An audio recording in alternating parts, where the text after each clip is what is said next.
Most people know the names Michael and Gabriel. Some have heard of Lucifer. But according to ancient religious tradition, there was another angel whose name carried such authority that later generations rarely spoke about him. He wasn't the leader of heaven's armies. He wasn't the messenger sent to prophets. He wasn't the angel associated with the final judgment. Instead, he was described as the one who stood closest to the throne of God, a being surrounded by mystery, feared by rebellious angels, revered by generations of Jewish mystics. His name was Metatron. Strangely, you'll never find his name in most modern Bibles. Yet for nearly 2,000 years, scholars, rabbis, mystics, and theologians have debated who he really was.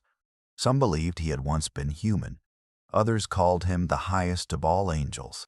Some even argued his existence explained one of the greatest mysteries in Scripture. So who was Metatron, and why did one of history's most influential angelic figures remain outside the biblical canon? The angel who doesn't appear in the Bible. Unlike Michael or Gabriel, Metatron is never directly mentioned in the canonical books of the Hebrew Bible or the New Testament. That immediately raises an important question. If he isn't in the Bible, where did the story come from? Most references to Metatron appear in later Jewish mystical literature, particularly texts associated with Merkabah mysticism and works such as 3 Enoch. These writings emerged centuries after the Hebrew Bible had already taken shape. Rather than introducing a completely new religion, they expanded upon questions that Scripture left unanswered. Who serves closest to God's throne? How is heaven organized? What happened to extraordinary figures like Enoch after they disappeared from earth? Metatron became one possible answer, the man who came an angel. The most remarkable tradition surrounding Metatron begins with someone surprisingly familiar, Enoch. Genesis devotes only a few verses to him, yet those verses are unlike anyone else's. Instead of saying Enoch died, Scripture simply declares, Enoch walked with God, then he was no more, because God took him. That mysterious ending inspired centuries of speculation. Where did Enoch go? What happened after he was taken? The book known as 3 Enoch provides an extraordinary answer. According to this later Jewish text, Enoch was transformed into the mighty angel Metatron. His body became radiant. He received heavenly wisdom. He was given authority unlike any other angel. Whether understood literally or symbolically, the transformation represented humanity's closest possible approach to the divine presence. The scribe of heaven, unlike warrior angels, Metatron's role wasn't primarily military. Ancient Jewish tradition often described him as heaven's great scribe. He recorded human deeds, preserved divine knowledge, witnessed heavenly judgments. Some texts even portray him as the celestial secretary standing beside God's throne. The imagery wasn't meant to suggest God required assistance. Instead, it emphasized order. Ancient societies depended upon scribes to preserve laws, history, and royal decrees. By assigning that role to Metatron, mystical writers expressed the belief that nothing occurring on earth escaped heaven's notice. Every action, every choice, every generation, everything was remembered. The lesser YHWH, among the most controversial titles ever given to Metatron, is one found in ancient rabbinic literature. Some mystical texts refer to him as the lesser YHWH. That phrase has puzzled scholars for centuries. It doesn't mean Metatron was considered equal to God. Jewish belief has consistently maintained the absolute uniqueness of God. Instead, the title reflected Metatron's exceptional authority as God's highest servant. Even so, the language proved controversial. Ancient rabbis worried that readers might misunderstand the distinction between the Creator and his messenger. Because of those concerns, discussions about Metatron remain limited within mainstream Jewish teaching while continuing to flourish in mystical traditions. Did Lucifer fear Metatron? This is where modern legend begins separating from ancient texts. Across the internet, countless videos claim Metatron was the only angel Lucifer feared. It's a dramatic idea. But does any ancient source actually say that? The answer is no. No surviving biblical passage, no ancient Jewish manuscript, no early Christian writing explicitly states that Lucifer feared Metatron. The claim appears to be a much later development that blends different traditions together. What ancient texts do describe is Metatron's extraordinary rank. In works like 3 Enoch, he stands above countless other angels and serves directly before God's throne. That immense authority likely inspired later storytellers to imagine even greater roles for him. The legend grew. The evidence remained much more limited. Why wasn't his story included in the Bible? One of the biggest misconceptions is that Metatron's story was deliberately removed from Scripture. History tells a more nuanced story.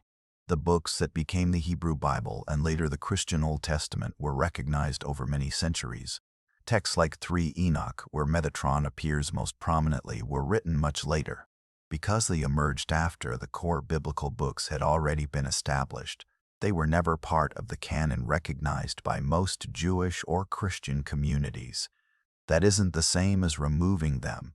It simply means they belong to a different category of religious literature.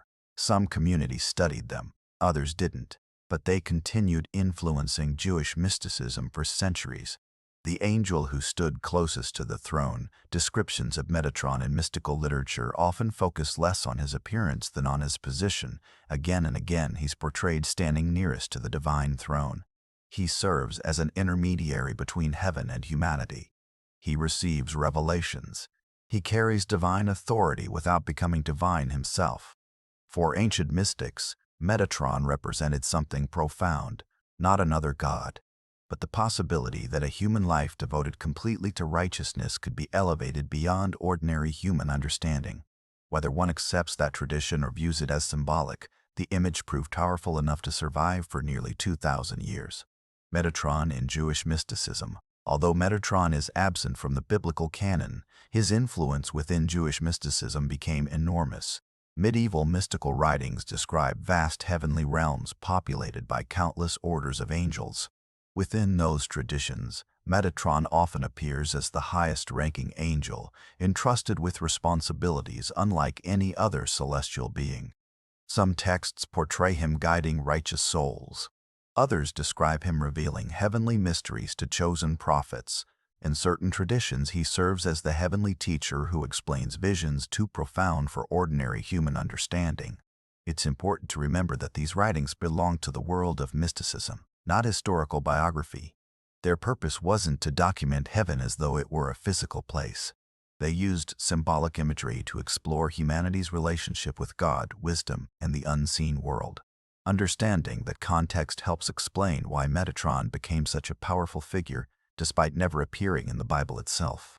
How Metatron became a modern mystery. In recent decades, Metatron has become one of the most discussed angelic figures outside traditional religious scholarship. Documentaries, novels, podcasts, and social media have transformed him into everything from a cosmic guardian to a supernatural warrior capable of defeating Lucifer himself. Some even connect him to sacred geometry, hidden dimensions, extraterrestrial civilizations, or secret knowledge buried beneath the pyramids. These stories are imaginative, but they should not be confused with the earliest surviving sources. The ancient texts never describe Metatron commanding futuristic technology. They never portray him leading battles against aliens or guarding hidden civilizations. Most of those ideas emerged in modern esoteric movements, where different traditions were blended together into entirely new narratives. The historical Metatron and the legendary Metatron have gradually become two very different figures.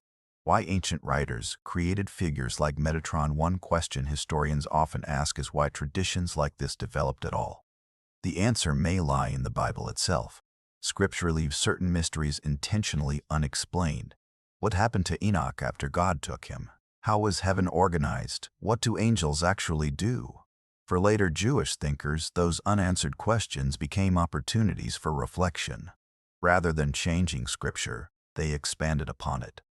They imagined conversations, heavenly courts, ranks of angels, sacred responsibilities. Metatron emerged within that tradition not as a replacement for biblical teaching, but as an attempt to explore questions the biblical text leaves open. Whether one accepts those ideas as theology or literature, they reveal the remarkable imagination of the communities that preserved them. the symbol behind the angel. Perhaps the greatest significance of Metatron isn't found in supernatural claims. It's found in what he represents. According to the tradition that identifies him with Enoch, Metatron begins as a human being. Not a god, not an angel, a man remembered for walking faithfully with God. His transformation symbolizes the highest possible spiritual closeness to the divine. That's one reason the story endured. It wasn't merely about angels. It was about humanity's potential. Ancient mystics weren't simply fascinated by heavenly beings. They were asking whether an ordinary life devoted to righteousness could become something extraordinary. Metatron became their answer. Why the story endures?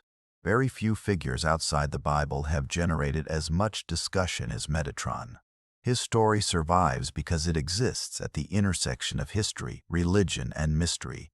Historians study him as part of Jewish mystical literature.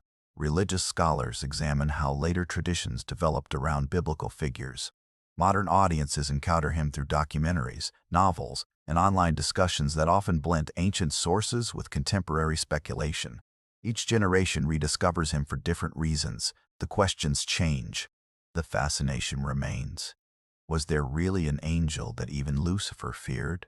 The oldest surviving texts don't make that claim.